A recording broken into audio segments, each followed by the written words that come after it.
This video is about all the famous people and celebrities who passed away in 1972. This is the 6th episode. Before we proceed, please subscribe to our channel to support us. Isabel Jewell. She was born in July 1907 and she died in April 1972. Her age was 64 at the time of her death, and the reason for her death was drug overdose. Isabel Jewell was an American actress who rose to prominence in the 1930s and early 1940s. Some of her more famous films were Sailing Zero, Marked Woman, A Tale of Two Cities, and Gone with the Wind.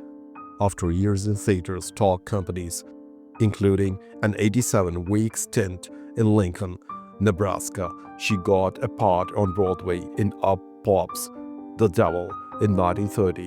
She received glowing critical reviews for Blessed Event in 1932 as well. Jewell's film debut came in Blessed Event in 1932. She had been brought to Hollywood by Warner Brothers for the film version of Up Pop's The Devil. Jewell gained other supporting roles, appearing in a variety of films in the early 1930s. She played stereotypical gangsters women in such films as Manhattan Melodrama in 1934 and Marked Woman in 1937. She was well received, playing against type as the seamless sentenced to death on The Guillotine, with Sandy Carton, Ronald Colman in A Tale of Two Cities in 1935. Her most significant role was Sally Bates in She Had to Choose. Jewell's films include Gone with the Wind in 1939 in the role of that white trash, Emmy Slattery, Northwest Passage in 1940. Brian Donlevy. He was born in February 1901 and he died in April 1972. His age was 71 at the time of his death, and the reason for his death was cancer.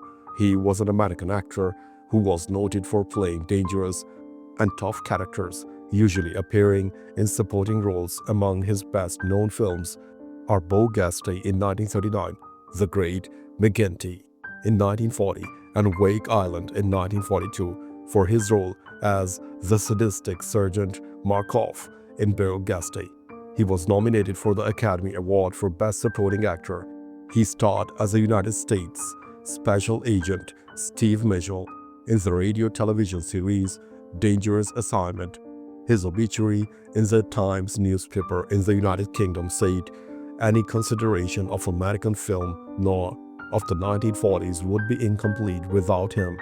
Donlevy moved to New York City in his youth, where he modeled for illustrator J.C. Leyendecker, who produced illustrations for the famous Arrow collar advertisements. His acting career began in early 1920s when he began appearing in theater productions and eventually won parts in silent films.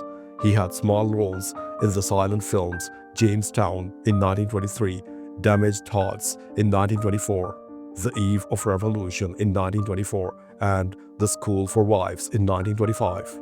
He had a small role on Broadway in the play What Price? Glory in 1925, which was a big hit and ran for 2 years, establishing him as an actor. George H. Plimpton. He was born in September 1889 and he died in April 1972. His age was 82 at the time of his death, and the reason for his death was undisclosed. George H. Plimpton was an American screenwriter. He was born in Brooklyn, New York. A prolific screenwriter, Plimpton collaborated in almost 300 films. His earliest known credit date back to 1912, as he concentrated almost exclusively on westerns. During the sound era, he switched his focus to serial, mostly for Columbia, Republic, and Universal Studios, co-scripting and adapting such chapter plays as Tarzan the Fearless in 1933, Flash Gordon in 1936, The Spider's Web in 1938, The Phantom Creeps in 1939, The Green Hornet in 1940, Flash Gordon Conquers the Universe in 1940, The Masked Marvel in 1943, Chick Carter Detective in 1946, Brick Bradford in 1947, Superman in 1948, Batman and Robin in 1949, and Atom Man vs. Superman in 1950, active until 1957.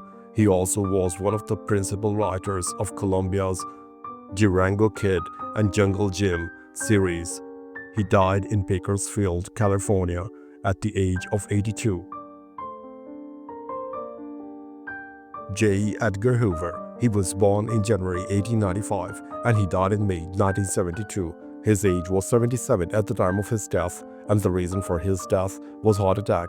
J. Edgar Hoover was an American attorney and law enforcement administrator who served as the fifth and final director of the Bureau of Investigation (BOI) and the first director of the Federal Bureau of Investigation (FBI). President Calvin Coolidge first appointed Hoover as director of the BOI, the predecessor to the FBI, in 1924.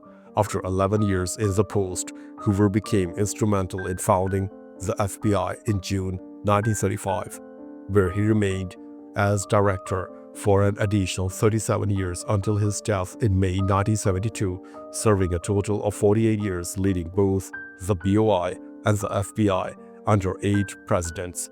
Hoover expanded the FBI into larger crime-fighting agency and instituted a number of modernizations to policing technology such as centralized fingerprint file and forensic laboratories. Later in life and after his death, Hoover became a controversial figure as evidence of his secretive abuses of power began to surface.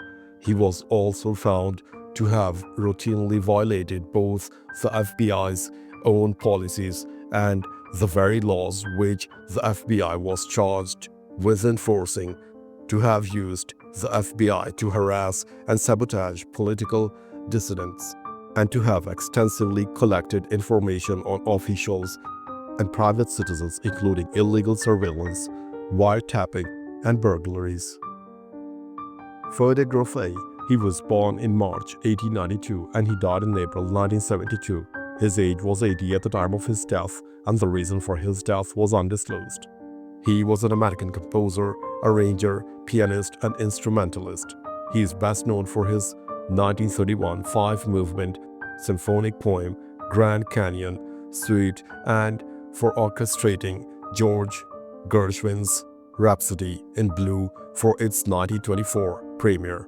He became proficient on a wide range of instruments, including piano, his favorite instrument, violin, viola. He became a violinist in the LA Symphony, baritone horn, alto horn, cornet, and drums.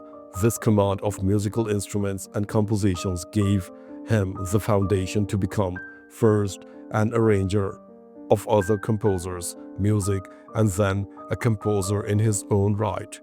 He left home at the age of 14 and variously worked as a milkman, truck driver, usher, newsboy, elevator operator, helper in a book bindery, iron factory worker, and played in a piano bar for $2 a night. And as an accompanist, he continued studying piano and violin. When he was 15, he was performing with dance bands. He also played the alto horn in brass bands. He was 17 when he wrote his first commissioned work, Elk's Grand Reunion March and Two-Step. Adam Clayton Powell Jr. He was born in November 1908 and he died in April 1972. His age was 63 at the time of his death, and the reason for his death was acute prostatitis.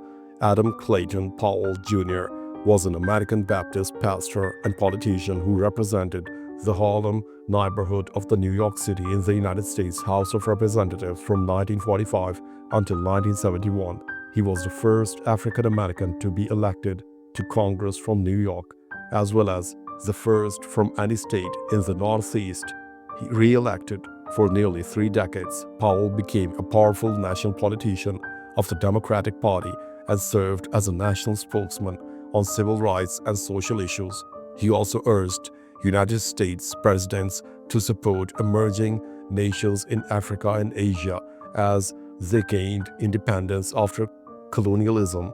In 1961, after 16 years in the House, Powell became chairman of the Education and Labor Committee, the most powerful position held by any African American in Congress to that date.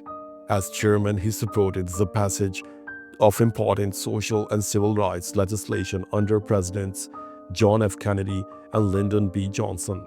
Following allegation of corruption in 1967, Powell was excluded from his seat by Democratic representatives-elect of the 90th United States Congress. Thanks for watching the video. Please don't forget to subscribe to our channel. Have a nice day.